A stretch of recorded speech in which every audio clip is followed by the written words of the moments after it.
Bonjour, je suis Isabelle, la créatrice des bijoux Lilo. Je vis avec une lourde maladie neurologique qui est l'algie vasculaire de la face chronique. Je suis victime d'une lourde erreur chirurgicale et je tiens à faire cette vidéo pour partager mon histoire et mon combat. Donc je vais expliquer en détail ce qu'il m'arrive, ce qu'il m'est arrivé et ce que l'on m'a fait et ce pourquoi je me bats. J'ai souffert pendant de longues années en fait de très fortes migraines. J'ai consulté au fil des ans un nombre incalculable de médecins, de neurologues, de neurochirurgiens. Vraiment plein de médecins. En 2015, mon médecin traitant m'a dit de faire une IRM du cerveau. Ce que j'ai fait à l'IRM du cerveau, il est apparu que j'avais un problème au côté droit du cerveau. Donc je suis allée dans un grand hôpital à Marseille, voir un neurochirurgien. Ce neurochirurgien m'a un peu envoyé sur les roses en me disant vous n'avez rien, quand le jour où vous aurez besoin d'un neurochirurgien, vous viendrez me voir. En attendant, allez au centre antidouleur. Voilà, il m'a un peu envoyé balader. Je suis allée au centre antidouleur. Le centre antidouleur, à ce moment-là, m'a proposé un traitement à base d'antidépresseurs. Je n'ai pas voulu le prendre parce que je n'étais pas dépressive. En fait, je souffrais le carcan depuis des années de la tête. Je ne savais pas pourquoi. Je suis restée comme ça à peu près 2 ans, 1 an et demi, à souffrir de la tête, à avoir des douleurs terribles. En fin 2016, j'en pouvais plus. J'ai pris encore une consultation avec un autre neurologue que j'ai cherché sur Google tout simplement. Je suis allée le voir et ce neurologue en fait m'a dit vous avez un problème au cerveau, si c'est ce que je pense, il va falloir vous opérer et il n'y a que 2 chirurgiens qui sont capables de pratiquer cette opération. Donc il m'a donné les noms des chirurgiens. Je suis restée un peu surprise parce que ça n'était pas des neurochirurgiens. Donc je lui ai posé la question, je lui ai dit mais là vous me donnez des chirurgiens ORL, ce ne sont pas des neurochirurgiens, mais pourtant c'est un problème au cerveau que j'ai, c'est de la compétence d'un neurochirurgien. Et il m'a répondu non, les neurochirurgiens ne savent pas pratiquer cette opération, ils sont trop imbus de leur personne pour le reconnaître, donc c'est pour ça que certainement celui que vous êtes allé voir en 2015 vous a envoyé sur les roses. Ils sont trop imbus de leur personne pour le reconnaître. Allez voir celui que je vous ai dit, ce que je vous ai dit. Donc j'ai pris rendez-vous en fait avec le premier qui était disponible le plus rapidement possible en fait. Et donc 3 semaines plus tard, me voilà dans son cabinet. Il regarde le CD de mon IRM cérébral. Il me dit tout de suite oh là là, mon Dieu, vous devez souffrir beaucoup. En effet, je vois qu'il y a un problème. Vous avez un problème au cerveau. Et en fait, là, après toutes ces années en fait à souffrir le carcan, c'était la première fois en fait qu'il y avait quelqu'un qui me disait vous avez un problème, vous n'êtes pas folle, vous avez un problème. Donc je lui ai demandé ce que c'était, il m'a dit vous avez une névralgie du nerf trijumeau, il faut vous opérer en urgence. Donc j'étais surprise qu'il faille m'opérer. Je lui ai demandé en quoi allait consister l'opération. Il m'a dit ne vous inquiétez pas, un petit trou derrière l'oreille, 7 jours après vous êtes dehors, vous ne souffrirez plus jamais, vous serez tranquille à vie, faites-moi confiance, c'est rien. Je lui ai demandé si l'opération était risquée. Il m'a dit oui, mais comme toutes les opérations, il y a toujours un risque, mais faites-moi confiance, c'est rien, ne vous inquiétez pas. Le 2 mars 2017, je suis partie au bloc, totalement sereine. Ma vie, elle a basculé ce jour-là. Je me réveille 7 heures plus tard en unité de soins intensifs. La douleur que je ressens, elle est carrément inhumaine. J'ai un casque en polystyrène sur la tête, je comprends pas. J'arrive pas à bouger la tête. Si je fais un effort pour bouger la tête, ma tête, en fait, elle tenait plus sur ma nuque. En fait, elle était comme les nuques des bébés qui n'arrivent pas à tenir leur tête et qui luttent. Je souffre le calvaire, je vomis pendant 48 heures. Le 3e jour post-opératoire, je sens quelque chose couler du côté gauche, en fait. Je sens quelque chose couler, je comprenais pas, j'étais dans les vapes.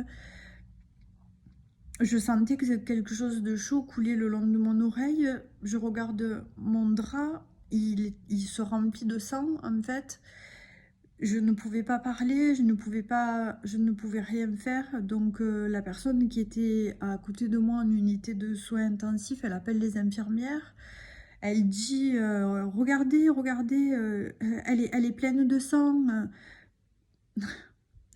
L'infirmière soulève le drap et regarde au niveau de ma culotte, en fait, de mes parties intimes.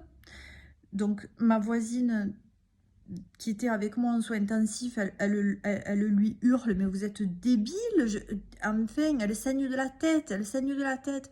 Et là, en 5 minutes, branle-bas de combat, ils me prennent, ils me descendent ils me descendent à l'IRM. Je sens que j'ai de l'air qui sort de mon oreille gauche, j'ai de plus en plus mal, c'est atroce, je sens que ma tête, elle est comprimée. Bref. Ils me passent l'IRM, ils me remontent, ils me disent que non, qu'il n'y a rien, il n'y a pas à s'inquiéter, il n'y a rien du tout. Ils me montent en unité de neurologie, en fait. Je passe plusieurs jours en unité de neuro, je n'arrive pas à tenir ma tête, je louche, j'ai des vertiges de fou, je n'arrive plus à m'asseoir, je ne sais plus m'asseoir, je ne sais plus me lever, je ne sais plus marcher. Les aides-soignantes m'aident à m'asseoir, à me lever, à faire quelques pas. C'est très très difficile. J'ai la nausée tout le temps. J'ai des vertiges, mais de fou en fait. 9 jours après, je rentre en ambulance chez moi. Je suis dans un état pitoyable. J'arrive à me mettre debout très très difficilement. Je tiens pas, je vacille, je tombe, je me tiens au mur. Je retourne voir le chirurgien en consultation post-opératoire. Il me dit tout va bien, ne vous inquiétez pas, tout va bien, c'est normal. Je lui dis que je sens que mon crâne est bizarre. Je lui dis je sens que mon crâne est bizarre, je n'arrive pas à me brosser les dents. C'est un supplice de se brosser les dents, je comprends pas. Et là, en fait, il me regarde et il me dit ben, enfin, je vous ai quand même ouvert le crâne. Et là, en fait, ben là, je comprends pas, en fait, parce que il m'a jamais dit qu'il allait m'ouvrir le crâne. Il m'a dit un petit trou derrière l'oreille, 7 jours après, vous êtes dehors. Il m'a jamais dit, je vais vous ouvrir le crâne, en fait. Parce que s'il m'avait dit, je vais vous ouvrir le crâne, peut-être que j'aurais pas eu envie qu'on m'ouvre le crâne, ou que j'aurais pris un autre avis, ou que j'en sais rien. J'aurais pris vraiment conscience de la gravité de la chose s'il m'avait dit, il faut vous ouvrir le crâne. Donc je lui ai dit, mais pourquoi vous m'avez pas dit que vous deviez m'ouvrir le crâne? Vous m'avez dit un petit trou derrière l'oreille. Et là, il m'a regardé, il m'a dit, ben enfin, si je vous l'avais dit, vous vous seriez fait opérer? Sauf que, en fait,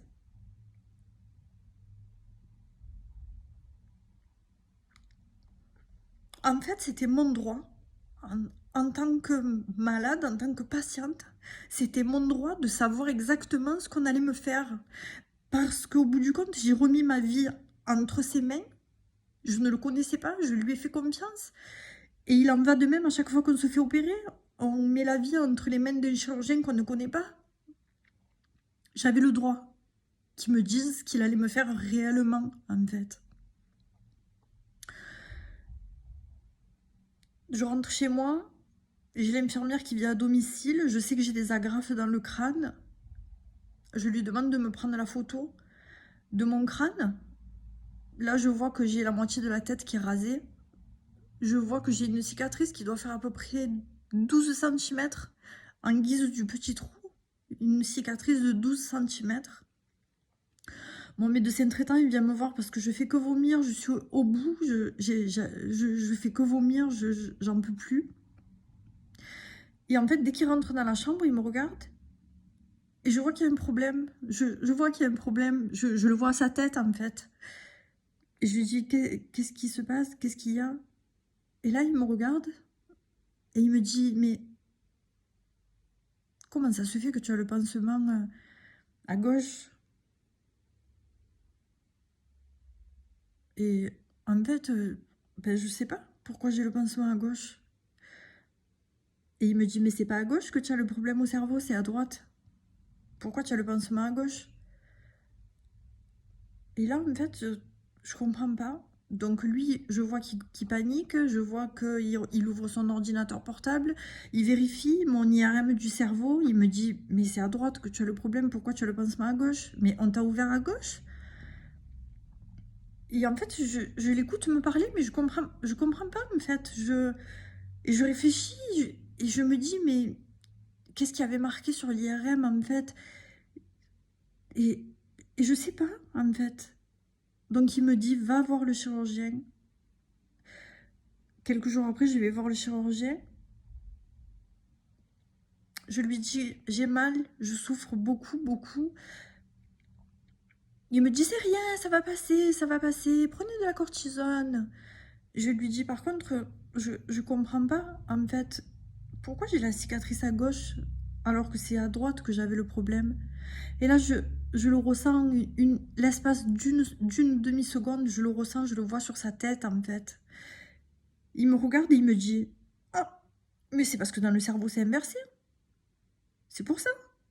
Ne vous inquiétez pas, c'est inversé dans le cerveau. Tout ce qui est à gauche est à droite et tout ce qui est à droite est à gauche. Je dis rien, en fait. Je dis rien. Je rentre chez moi. Je continue à souffrir, à souffrir, à souffrir. Je l'appelle, je lui demande de me prescrire une IRM du cerveau. Il me dit que c'est pas la peine, que c'est pas nécessaire. Je lui dis que j'en peux plus, que j'ai la tête, elle va exploser. Mon médecin me prescrit l'IRM du cerveau, je la fais. Je retourne voir le chirurgien avec l'IRM du cerveau. Et là, il me dit, ah ben, vous êtes têtu, vous l'avez faite quand même. Donc je lui dis, mais en fait, j'ai mal, je souffre le carcan. Il met le CD dans son ordinateur, il regarde mon IRM du cerveau. Et là, il me dit, ah ben alors déjà, ce qui est très rassurant, c'est que le téflon, il est bien en place tout le long du nerf trijumeau. Et là, en fait, au moment où il me dit ça, au moment où il me dit le téflon est bien en place tout le long du nerf trijumeau, il m'en a jamais mis du téflon.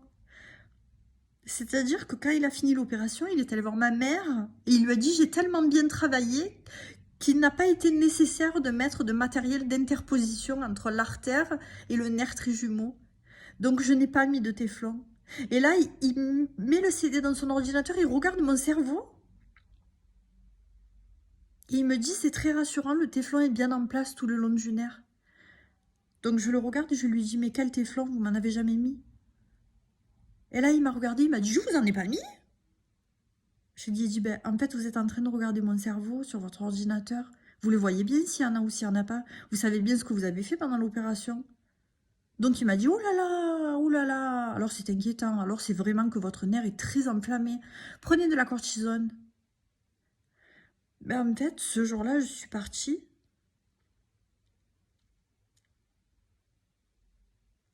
Je ne suis plus jamais retournée. Je ne suis plus jamais retournée le voir. Je ne suis plus jamais retournée se faire prendre pour une idiote à ce point, en fait. Merde, c'est un chirurgien, putain.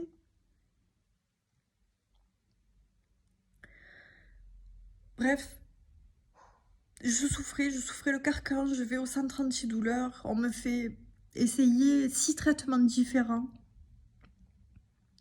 On me fait des infiltrations de cortisone dans le grand nerf occipital en passant par la nuque. Rien ne marche, les douleurs ne s'arrêtent pas, j'en peux plus. Je cherche, sur Internet, je vois qu'il y a un grand neurologue à Paris. Je vais le voir. Et là, il regarde tout mon dossier, il me dit, alors en fait, vous n'avez jamais eu de névralgie de nerfs trijumeaux. On vous a ouvert le crâne pour rien. Vous avez une maladie qui s'appelle algie vasculaire de la face chronique. Vous avez cette maladie-là. Vous n'avez pas de névralgie du nerf trijumeau. Donc non seulement on vous a fait un mauvais diagnostic, en vous faisant le mauvais diagnostic, on vous a ouvert le crâne, on vous a fait une opération qui est très grave. Et il fallait pas vous ouvrir le crâne, mais en plus de ça, il n'a même pas été foutu de vous l'ouvrir du bon côté. Je saurais pas dire, en fait, si j'y ai cru sur le moment. Je saurais pas dire ce que j'ai ressenti. Je m'en suis voulu d'avoir fait confiance, je m'en suis voulu de pas avoir consulté un autre, je m'en suis voulu. Ce jour-là, il m'a dit, il y a un traitement qui existe, il n'est pas disponible en France, c'est des injections. Il avait un patient à lui qui revenait des États-Unis, qui en avait ramené une grosse quantité, et ça ne marchait pas sur lui. Donc il m'a mis en contact avec ce monsieur. Je lui ai acheté les injections. Donc ces injections, elles coûtent 600 dollars la piqûre. Il faut la faire tous les 28 jours. J'ai commencé ce traitement. Dès le premier mois, les crises abominables de souffrance que j'avais 7 jours sur 7, en fait, ont diminué de moitié. Ça a été fou, ça a diminué de moitié. Il y a eu beaucoup d'effets secondaires. J'ai eu un urticaire géant sur tout le corps pendant 3 mois. J'ai perdu 80% de mes cheveux. Là, ça repousse, c'est très laid, mais ça repousse. Quand je fais les injections, je suis en enfer pendant 72 heures. Mais c'est pas grave, parce que après ça me réduit les crises, ça me les stoppe bien. Donc ça fait 9 mois que je me fais ces injections-là. J'ai recommencé à faire des bijoux, même si j'y vois double, même si je suis fatiguée, même si tout en fait, parce que j'aime ça, c'est mon métier de faire des bijoux, et chaque vente de mes bijoux m'aide à financer ce traitement qui est très coûteux. J'ai écrit à la ministre de la Santé pour en lettre recommandée avec accusé de réception. J'ai rempli le formulaire sur le site de son ministère en mettant la copie de la lettre. Pas de réponse. J'ai fait la photo de la lettre, je l'ai publiée sur les réseaux sociaux. Elle a été partagée et relayée de nombreuses fois. Bizarrement, 11 heures après, elle m'avait répondu sur Instagram en me disant que Instagram n'était pas le bon vecteur de communication et qu'il fallait envoyer une lettre recommandée. Donc je lui ai répondu que c'était fait et que je n'avais pas eu de réponse. À côté de ça, j'avais des vertiges de fou. Ma maladie, l'algie vasculaire de la face, elle était en partie soignée grâce à ces injections. Mais à côté de ça, j'avais des vertiges de fou. Je suis assise dans mon canapé, je tombe du 10e étage, je crie, je me tiens, je hurle. La sensation, je l'ai en fait. Je sais bien que je tombe pas, mais moi, la sensation, je l'ai. Je comprenais pas. Je suis allée faire des bilans d'exploration fonctionnelle qui ont duré 6 mois. Et là, en fait, en m'ouvrant le crâne, il m'a massacré l'oreille interne. Donc du coup, je n'ai plus du tout de liquide dans l'oreille côté gauche. J'ai fait ce qu'on appelle une labyrinthite ossifiante. Et voilà. Et donc du coup, je suis en déséquilibre tout le temps. J'ai des vertiges de fou. Je ne peux pas aller dans des endroits où il y a de la foule. Je ne peux pas aller dans les magasins. Je ne peux pas faire mes courses. Je ne peux pas... Parce que c'est compliqué, parce que j'ai pas de notion trop d'espace, parce que je perds l'équilibre tout le temps. Donc j'ai commencé à aller voir un premier chirurgien en fait, qui a regardé mon dossier, qui m'a dit qu'il fallait qu'il réunisse un staff Puis finalement, pas de suite. J'ai cherché sur Internet, je suis montée à Paris, je suis allée voir un grand chirurgien ORL qui m'a reçue avec beaucoup d'empathie, qui a été choqué, catastrophé, horrifié de ce qui m'arrivait, de mon histoire, qui m'a dit ne vous inquiétez pas, je vais vous aider, on ne va pas vous laisser comme ça, je vais réunir un staff en urgence. Donc le staff avec un neurochirurgien, un chirurgien, ce chirurgien, le chirurgien ORL, un neuroradiologue.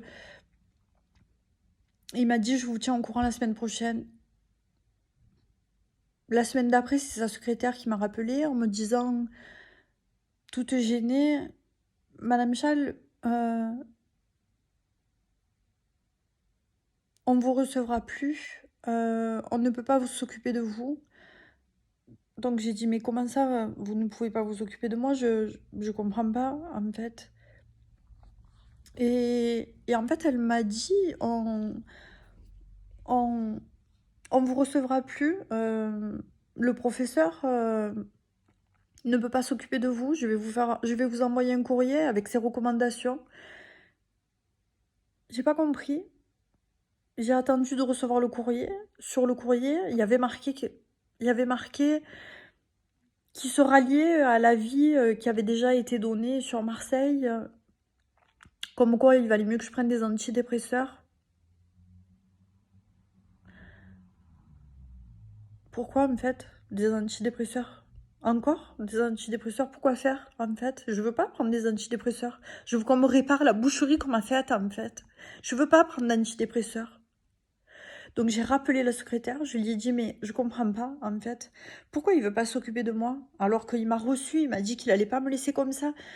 Et en fait elle m'a expliqué vraiment gênée que lorsqu'il y a un staff qui est réuni en urgence pour un cas grave, il y a l'assureur de l'hôpital en fait qui est là. Et en fait quand c'est un raté chirurgical, que vous avez des problèmes suite à un raté chirurgical, on ne peut pas vous réparer. On ne veut pas. C'est-à-dire que le seul endroit qui peut vous réparer, c'est là où on vous a massacré, en fait. C'est la seule assurance qui couvrira, en fait, le risque de l'opération. Mais sinon, ça n'est pas possible. J'ai appelé d'autres hôpitaux, j'ai appelé d'autres chirurgiens. Je suis allée les voir en consultation. Personne ne veut passer derrière. Le boucher qui m'a opéré, personne, en fait. Donc, aujourd'hui, ma vie, c'est quoi?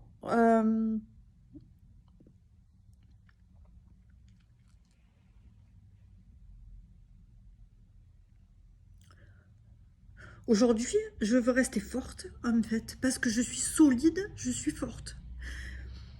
Je veux me battre, c'est difficile, en fait. Jusqu'à maintenant, j'ai pas eu la force de faire une action, quelle qu'elle soit. Je n'avais pas eu la force. J'ai porté mon dossier à un avocat il y a peu de temps, qui m'a expliqué que c'était très compliqué, les erreurs médicales, qu'il fallait tout prouver. Je me suis entendue dire des choses par des médecins, des choses dures, en fait, quand on est victime. Je me suis entendue dire les chirurgiens ne sont pas des dieux. C'est sûr. Les chirurgiens, c'est pas des dieux. C'est sûr.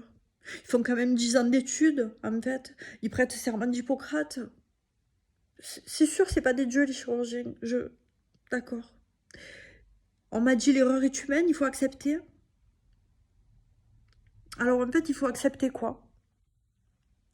C'est quoi qu'il faut accepter? Alors, en fait, avant, je faisais du sport tous les jours. Maintenant, le sport, je peux plus en faire. C'est un détail, vous me direz. En fait, avant, j'avais des cheveux. Maintenant, des cheveux, vous voyez, ça ressemble à rien. Voilà, c'est minable. C'est les repousses, c'est comme ça. Mais ça repousse, donc je me plains pas, vous voyez. Voilà, ça ressemble à ça, en fait. Alors, en fait, avant, j'ai été une grosse bosseuse, une grosse travailleuse. Maintenant, je travaille, on dirait un escargot, mais c'est pas grave, je travaille quand même. Enfin, je travaille pas, J'essaye de faire mes petits bijoux, en fait. Alors, il faut accepter quoi? C'est quoi qu'il faut accepter? Il faut accepter, en fait, de souffrir, de ne pas savoir ce qu'on a, de ne pas comprendre, d'aller voir un médecin, d'aller voir un chirurgien. Accepter qu'ils vous disent vous avez ça, il faut vous opérer en urgence. Lui faire confiance. Au bout du compte, se faire prendre pour une idiote de A à Z. Accepter de s'entendre dire alors, en fait, votre problème au cerveau était à droite. On vous a ouvert le crâne à gauche. Là, madame, ce que vous êtes en train de me dire, c'est que, en fait, on s'est trompé entre la gauche et la droite. C'est bien ça? Donc j'acquiesce, j'ai dit oui, c'est ça. Et là, il y a ma mère, en fait, à côté de moi, ce jour-là, avec moi. Et le médecin s'adresse directement à ma mère et lui dit alors, madame, quand vous êtes en voiture et que vous êtes perdue et que vous demandez votre chemin à quelqu'un, la personne vous explique. Elle vous dit prenez la première à gauche, la deuxième à droite, et puis encore la première à gauche, puis après vous allez tout droit. Mais vous, quand vous êtes au volant de votre voiture, en fait, ben, il se peut que vous vous rappeliez plus ce qu'elle vous a dit, la dame. Et qu'au lieu de tourner à gauche, ben, vous tournez à droite. Ben là, c'est pareil, en fait. Vous voyez? C'est pareil. Ça peut arriver qu'on se trompe de côté. Parce que la latéralité est le problème universel de ce monde.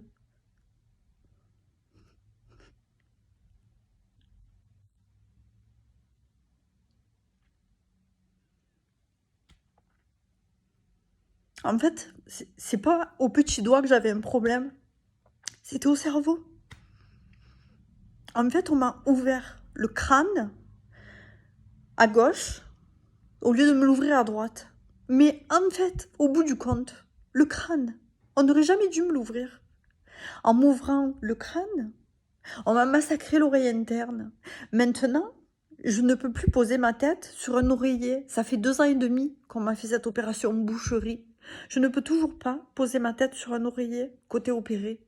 Quand je me lave les cheveux, c'est un enfer. Les cheveux de merde que j'ai qui repoussent, ces petits cheveux-là, vous voyez, qui repoussent. Du côté où j'ai la cicatrice, ça, même les cheveux, ils me font mal, en fait. Donc, au bout du compte,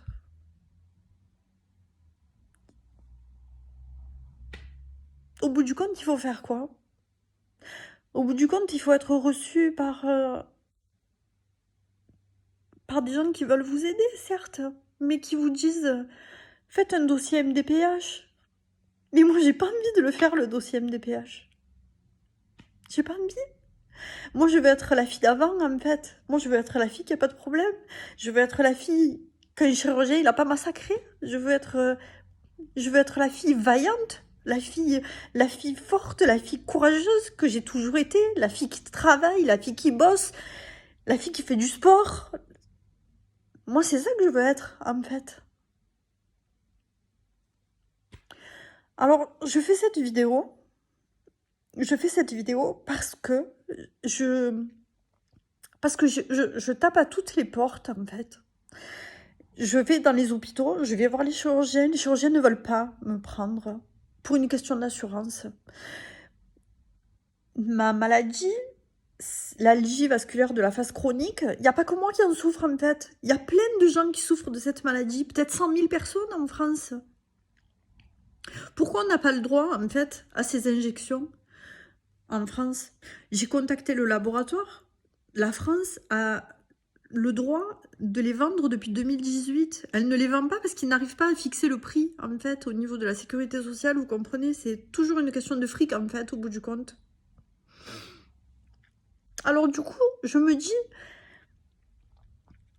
en fait, il faut se battre pour tout. Alors il faut se battre quand on a une maladie qui n'est quasiment pas connue, pas reconnue. Il faut se payer soi-même un traitement qui coûte 600 € tous les 28 jours, en fait, pour pas être en enfer, parce que, en fait, cette maladie, vous pouvez taper sur Google algie vasculaire de la phase chronique. Ça s'appelle maladie du suicide. Tellement les douleurs, elles sont horribles. Tellement les douleurs, elles sont atroces. Elles sont pas humaines, en fait, ces douleurs-là. Donc il y a ce traitement, il y a ces injections, ce traitement qui s'appelle Hemovig, qui est commercialisé par le laboratoire Novartis. Il y a ces injections, mais elles ne sont pas vendues en France. Quand elles vont être vendues en France, peut-être qu'elles ne seront pas remboursées. On ne sait pas encore. La ministre ne m'a jamais répondu. Je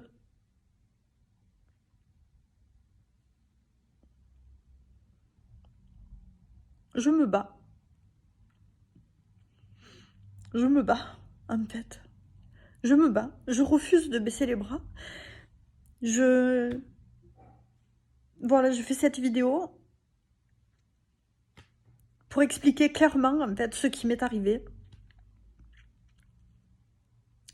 Je voudrais que cette vidéo soit partagée par le plus grand nombre de personnes possible, parce que s'il y a ne serait-ce qu'une once de chance pour que un chirurgien la voie et prenne contact avec moi,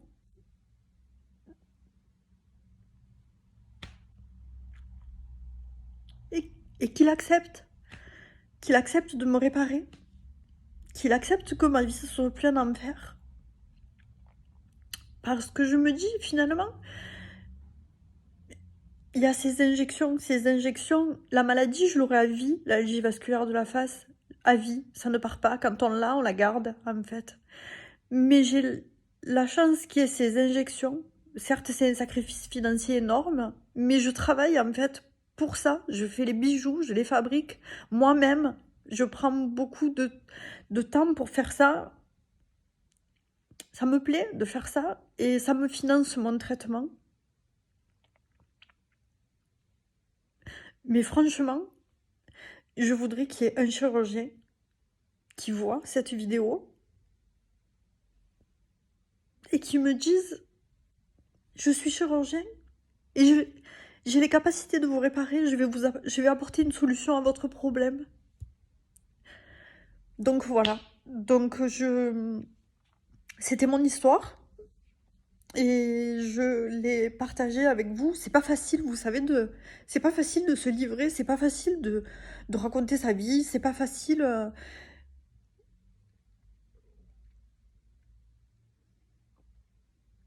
J'ai honte en fait. Je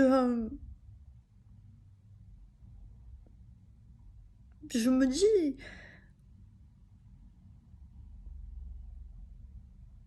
comment j'ai fait pour pas voir de suite à l'hôpital que c'était pas le bon côté en fait. Et j'ai beau réfléchir, pas une seule fois, à un seul moment, je me suis dit, c'est pas le bon côté. Je sais pas pourquoi. Je comprends pas. Je sais pas. Je m'en veux de ça. C'était mon histoire. Et j'espère qu'elle sera. J'espère que vous prendrez le temps de regarder cette vidéo et j'espère que vous la partagerez le plus possible. Que vous partagerez mon histoire. Et je vous remercie.